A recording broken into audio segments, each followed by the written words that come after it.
پاکستان 14 اگست 1947 میں مسٹر جناح نے بنایا اور ہم آزاد ہو گئے۔ ایسا ہی ہے نا؟ یقیناً ایسا ہی ہے۔ تبھی تو آج ہمارا بچہ اور کچھ جانے یا نہ جانے، سمجھے یا نہ سمجھے، دیکھے یا نہ دیکھے، سوچے یا نہ سوچے، مگر یہ ضرور جانتا ہے کہ ہم سب آزاد ہیں اور مسٹر جناح نے ہمارے لیے آزادی حاصل کی۔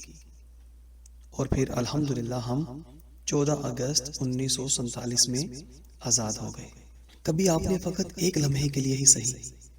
اس بات کو سوچا کہ ہم آزاد تو ہو گئے اور آزاد ہیں بھی، مگر ہماری آزادی کا نام کیا ہے؟ اور ہم آج اگر آزاد ہیں تو کس قوانین کے تحت، کس کی تعلیم کے حصول کے لیے اور کس کے نظام کے تحفظ کے لیے؟ یہ ایک ایسی روشن حقیقت ہے جس سے آج کوئی بھی مسلمان راہ فرار حاصل نہیں کر سکتا۔ وہ یہ کہ پاکستان 14 اگست 1947 کو معرض وجود میں آیا، مگر ہمیں آزادی جمہوریت کی نکیل ڈال کر دی گئی ہے، اور ہمیں جس نے نکیل ڈال کر آزاد کیا ہے آج بھی ہماری نکیل کی رسی اسی کے پاس ہے۔ جی ہاں، یہود و نصارہ، امریکہ و برطانیہ کل بھی ہمارے حاکم تھے اور آج بھی پس پردہ وہی ہمارے حاکم ہیں۔ اگر ہم آزاد سچ مچ ہوتے، جسے آزادی کہتے ہیں حقیقی معنوں میں، تو آج ہم مسلمان اپنے پیارے نبی صلی اللہ علیہ وآلہ وسلم کے نظام رحمت کے سائے تلے زندگیاں بسر کر رہے ہوتے، اور ہمارے مسلمان حکمران کافروں کے نظاموں کے پابند نہ ہوتے۔ ہم مسلمان اور ہمارے مسلمان حکمران اگر آزاد ہوتے تو ہم ملک میں ایک بھی سنیما نہ کھولنے دیتے اور نہ کھولتے، اور نہ ہی کھولے جانے کی اجازت دی جاتی، کیونکہ ہم مسلمانوں کے نظام حکومت میں گانے باجے، فلمیں، ڈرامے اور فحاشی اور یعنی کا تصور ہی نہیں ہے۔ مگر ہم آزاد نہیں، قید ہیں۔ ہمیں جس پنجرے میں رکھ کر آزادی ملی ہے اس پنجرے کو تالا کافروں نے نظام جمہوریت کا لگا رکھا ہے۔ ہم اور ہمارے حکمران چاہ کر بھی غیر اسلامی سرگرمیوں کو ختم نہیں کر سکتے، وگرنہ ملک میں جتنے بھی غیر اسلامی کام آج ہو رہے ہیں فقط ایک حکم نامے سے تمام کام ختم ہو سکتے تھے۔ ہمارے ملک میں جس میں ہم سب آزاد ہیں، پہلے دن سے ہی ہمارے بانی یعنی مسٹر جناح نے دو ٹوک الفاظ میں جمہوریت کی حمایت کرتے ہوئے، جمہوریت کو تسلیم کرتے ہوئے اور جمہوریت کو نافذ کرتے ہوئے یہ کہہ دیا تھا کہ آپ آزاد ہیں اپنے مندروں میں جانے کے لیے، آپ آزاد ہیں اپنی مسجدوں میں جانے کے لیے، اور ریاست پاکستان میں کسی بھی عبادت گاہ میں جانے کے لیے۔ آپ کا تعلق کسی بھی مذہب، ذات یا نسل سے ہو، ریاست کا اس سے کوئی سروکار نہیں۔ مسٹر جناح نے جی ہاں روز اول سے ہی جو کہا تھا آج بھی ویسا ہی ہے۔ ہم آزاد تو ہیں مگر پیارے نبی صلی اللہ علیہ وآلہ وسلم کے پرچم تلے نہیں، یعنی شریعت مطہرہ کے سائے تلے نہیں، بلکہ برطانوی قوانین کے سائے تلے۔ ہم اور ہمارے حکمران بھی جانتے ہیں کہ ہمارے نظام رحمت میں چور کے ہاتھ کاٹے جاتے ہیں، مگر ہم اور ہمارے حکمران چاہ کر بھی قانون رحمت کو نافذ نہیں کر سکتے۔ ہم بھی جانتے ہیں اور ہمارے حکمران بھی جانتے ہیں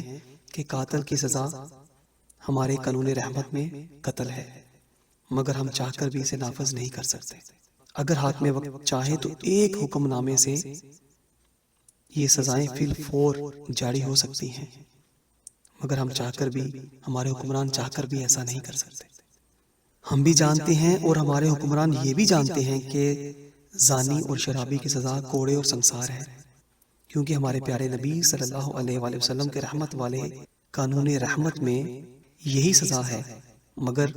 رحمت والی سزائیں ہم نافذ نہیں کر سکتے۔ جانتے ہیں نا کیوں؟ وہ اس لیے کہ ہم روز اول سے ہی نظام جمہوریت کے پابند ہیں، اور آج کے دن تک جمہوریت کے ہی تحفظ کے لیے ہماری عسکری طاقتیں اور ان طاقتوں کو تحفظ کے لیے اور ان طاقتوں کو محفوظ کرنے کے لیے اسکول و کالج کا جال بچھا دیا گیا، تاکہ یہ طاقتیں ہمیشہ ہمیشہ کے لیے جمہوریت کے نظام کو تحفظ دیتی رہیں۔ کیونکہ ہم سب جانتے ہیں کہ ہماری تمام عسکری طاقتیں، تمام تر ادارے، تمام کاروباری مراکز، تمام تجارتی، صنعتی اور معاشرتی نظام کو چلانے والے ہم سب مسلمان ہی تو ہیں، مگر ہم جس تعلیم سے تیار ہو کر جملہ امور کو سر انجام دے رہے ہیں وہ تعلیم ہماری نہیں، بلکہ انہی جمہوریت کے بانیوں کی ہے جس کے وہ کل بھی محافظ تھے اور آج بھی محافظ ہیں۔ یوں سمجھ لیجئے کہ ملک پاکستان ایک فیکٹری ہے اور اس فیکٹری کے کارخانے یا مل کے تمام تر پرزے سکولوں، کالج اور یونیورسٹیوں سے تیار ہو کر نکل کر آتے ہیں اور فیکٹری کو چلانے والی کسی بھی مشین کو نکارا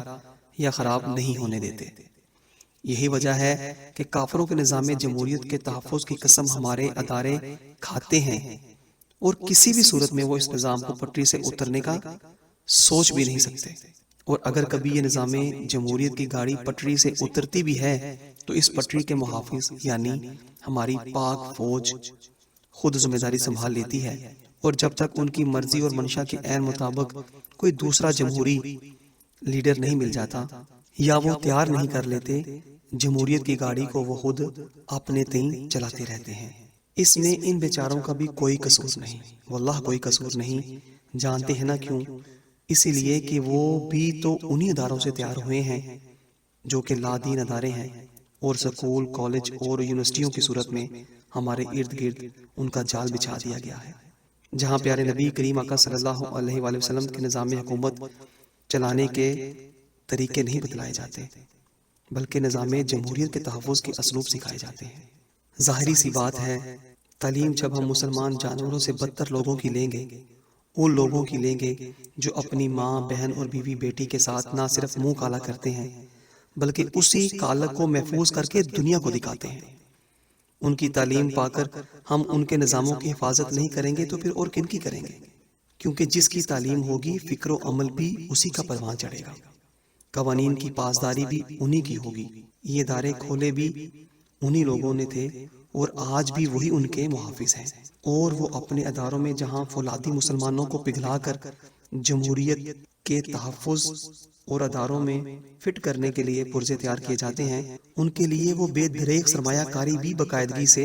کر رہے ہیں، جسے مفکر اسلام حضرت علامہ محمد اقبال رحمۃ اللہ تعالی علیہ نے اپنے ایک شعر میں دو ٹوک فرمایا: تعلیم کے تیزاب میں ڈال اس کی خودی کو، ہو جائے ملائم تو چاہے جدرے سے پھیر۔ جی ہاں، یہی وجہ ہے کہ آج ہماری نسلیں سرتاپا کافروں کی جیتی جاگتی صورت بن کر دکھائی دیتی ہیں۔ کھانا پینا، رہنا سہنا، طور طریقے، اتوار، تہوار، وضاقت، فکر و عمل، پاسداری قوانین، نظام سیاست، معاشرت، نظام عدل، ہر ادارے میں ان کے قوانین کی پاسداری اگر آج لازم ہے اور انہیں تحفظ ہے اور دوام ہے تو فقط ہمارے ہی مسلمانوں سے، جو کہ کافروں کی مرضی اور منشا کے مطابق پرزے تیار ہو کر ان کی گاڑی کو رکنے نہیں دیتے۔ اسی حقیقت کو مفکر اسلام شاعر مشرق فرماتے ہیں: خوش تو ہم بھی ہیں جوانوں کی ترقی پہ، مگر لب خندہ سے نکل جاتی ہے فریاد بھی ساتھ۔ ہم سمجھتے تھے کہ لائے گی فراغت تعلیم، کیا خبر تھی کہ چلا آئے گا الہاد بھی ساتھ۔ آج اس روشن حقیقت سے اگر کوئی لا علم ہے، بے خبر ہے یا جان بوجھ کر معاشرے میں جا بجا فرنگی تہذیب اور قوانین کی بالادستی دیکھ کر بھی دلائل اور ثبوت کا مطالبہ کرتا ہے تو اللہ کی عزت کی قسم دل خون کے آنسو روتا ہے کہ سب کچھ اپنی آنکھوں سے دیکھ کر بھی آنکھیں بند کر لینے والے یہ مسلمان کس طرح کے مسلمان ہیں۔ گھروں کے گھر اجڑ رہے ہیں، خاندانوں کے خاندان برباد ہو رہے ہیں۔ مسلمان عورت کی بے پردگی، بے حیائی اور بے شرمی کو آج فیشن کا نام دے دیا گیا ہے۔ جھوٹ، دھوکہ، فریب دہی کو ہوشیاری اور سمجھداری اور عقلمندی سے تعبیر کیا جانے لگا ہے۔ ایک دھوکہ، ایک فریب، ایک سازش جو کافروں نے مسلمانوں کے خلاف کی، اسی سازش کو نہ ہی کوئی آج سمجھنا چاہتا ہے اور نہ ہی کوئی ماننے کو تیار ہے۔ اگر کافروں کے اپنے بیان، ان کی اپنی زبانی جو آج بھی موجود ہیں، مگر ہم ہیں کہ دنیاوی لغزشوں، محبتوں اور چاہتوں کی تلاش میں اپنا سب کچھ گم کرتے ہی چلے جا رہے ہیں۔ یہی وجہ ہے کہ ہم کو دین اسلام کی تعلیمات سے دور رکھ کر آزادی دی گئی ہے، جو کہ آزادی کی صورت میں بدترین غلامی ہے، اور یہ غلامی کا طوق اس قدر خوفناک ہے کہ اس آزادی کے غلامانہ طوق نے ہم سے ادب، غیرت اور کفر کی مخالفت ہی سلب کر لی ہے۔ آج اللہ کریم کے نام، پیارے نبی صلی اللہ علیہ وآلہ وسلم کے اسماء گرامی، قرآنی آیات کریمہ، احادیث مبارکہ گندی نالیوں، نالوں میں گندگی کے ڈھیروں پر پڑے دکھائی دیتے ہیں۔ اللہ کریم کا ادب، رسول اللہ صلی اللہ علیہ وآلہ وسلم کا ادب ہماری سوچوں اور ہمارے کردار و افعال سے ہی نکل چکا۔ غیرت نام کی کوئی شے ہم میں آج باقی ہی نہیں رہی۔ ہم خود اپنی عزتوں کو کافروں کی تعلیم دلوا کر فخر سے کہتے ہیں کہ دیکھو نا، میری بیٹی آج کہاں سے کہاں پہنچ گئی، اپنے باپ اور بھائی سے زیادہ کما کر لاتی ہے۔ انا للہ و انا الیہ راجعون۔ ہائے افسوس، خدا جب دین لیتا ہے عقل بھی چھین لیتا ہے۔ بے پردگی، فحاشی اور ریانی، نامحرموں کی سنگت، بھڑکیلے لباس، ننگے بدن، ہندوؤں، سکھوں اور عیسائیوں کی شانہ بشانہ اپنی عزت کو دیکھ کر بھی جب مسلمان کو غیرت نہ آئے تو پھر سوچیں کہ وہ بغیرتی کے کس درجے پہ فائز ہو چکے ہوں گے۔ کافروں سے دوستی اور محبت کا یہ عالم ہے کہ آزادی کا پھندا جب سے جمہوریت کو ہم لوگوں نے قبول کر کے اپنے گلے میں ڈالا ہے، نوبت یہاں تک پہنچ چکی ہے کہ اب ہر دوسرا بندہ یہ کہتا دکھائی دیتا ہے کہ ارے بھائی خاموش، کافر کو بھی کافر نہیں کہتے، پتہ نہیں وہ کب مسلمان ہو جائے۔ مگر بیچارہ غلامی کے نشے میں اتنا بدمست ہو چکا ہے کہ اتنی بھی ذرا سی بھی آج اس کو عقل نہیں رہی کہ اگر کافر کو کافر اس لیے نہیں کہا جاتا کہ وہ کبھی بھی مسلمان ہو سکتا ہے، تو پھر مسلمان کو بھی مسلمان نہیں کہنا چاہیے، کیونکہ وہ بھی تو کبھی کافر ہو سکتا ہے۔ ہائے افسوس، آج دین سے دوری، بیزاری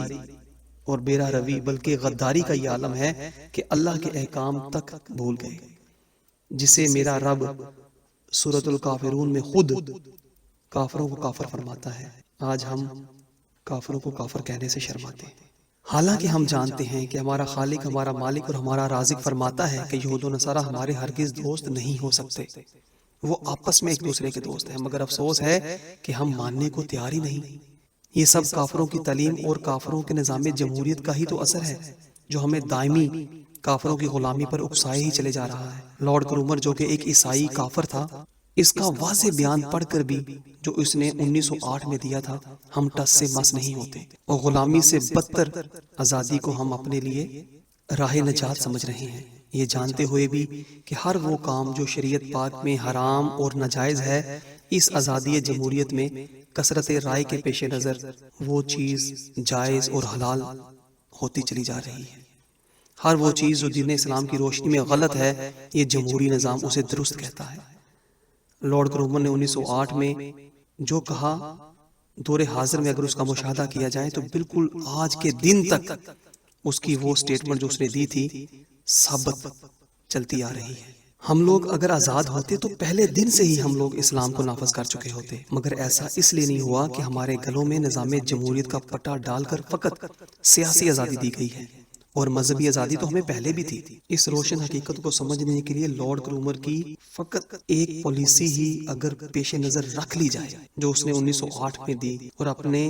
ایمان کو جگا کر اگر ہم سوچیں، غور کریں اور خود سے فیصلہ کریں، تو یقین کیجئے کہ ساری باتیں شروع سے آخر تک ہمیں سمجھ آ جائیں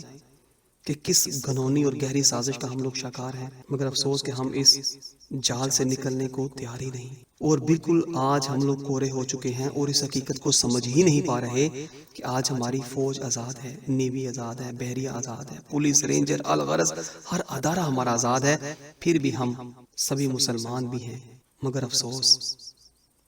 کہ کافروں کے نظام کے پابند ہیں۔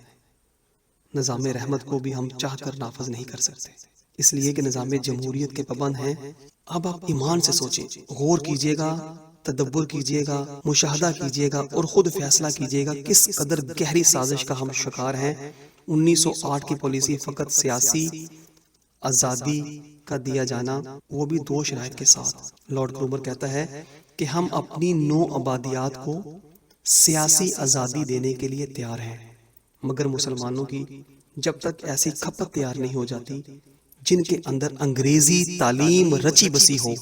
اور وہ ہمارے کلچر کا عملی نمونہ ہمیں بن کر نہ دکھا دیں، تو ہم انہیں سیاسی آزادی بھی نہیں دیں گے۔ مگر اس کے ساتھ ایک بات یہ بھی ذہن نشین کر لی جائے، وہ کہتا ہے کہ اس کے ساتھ یہ بات بھی ذہن نشین کر لی جائے کہ ہم ایک لمحے کے لیے بھی آزاد اسلامی ریاست کو گوارا نہیں کریں گے۔ اب آپ 1908 کی اس سٹیٹمنٹ کو جو لارڈ کرومر نے پالیسی بیان کرتے ہوئے کہی، اس کے ترازو میں مسٹر جناح کو رکھ لیجئے اور مسٹر جناح کے سر تا پا مشاہدہ کیجئے۔ کیا مسٹر جناح ان تمام خوبیوں کا حامل نہیں تھا جو کفار کو مقصود تھی؟ ایمان سے بتائیں، سوچیں، غور کریں، تھا نا؟ ایسا ہی ہے نا؟ غور کیجئے، خدا کے لیے غور کیجئے۔ یہی وجہ تھی کہ مسٹر جناح نے بھی پہلے دن سے ہی واضح طور پر یہ کہہ دیا تھا کہ مسلمان آزاد ہیں اپنی مسجدوں میں جانے کے لیے اور ہندو آزاد ہیں اپنے مندروں میں جانے کے لیے۔ اب یہاں پر بالکل واضح دو قومی نظریے کی نفی ہو جاتی ہے، جس کا رونا ہم آج کے دن تک روتے چلے جاتے ہیں کہ پاکستان کلمے کے نام پہ بنا، پاکستان کلمے کے نام پر بنا، پاکستان کا مطلب کیا، لا الہ الا اللہ۔ مگر یہ سب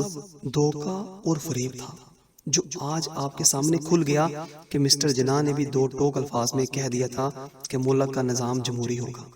اور اقوام متحدہ کو تسلیم بخوشی سے کیا۔ تو جناب پتہ چلا کہ ہمیں اگر آزادی ہے تو فقط سیاسی آزادی ہے، یعنی نظام کافروں کا ہی ہر صورت میں چلے گا، بس چلانے کے لیے بندہ سیاسی جدوجہد کرے اور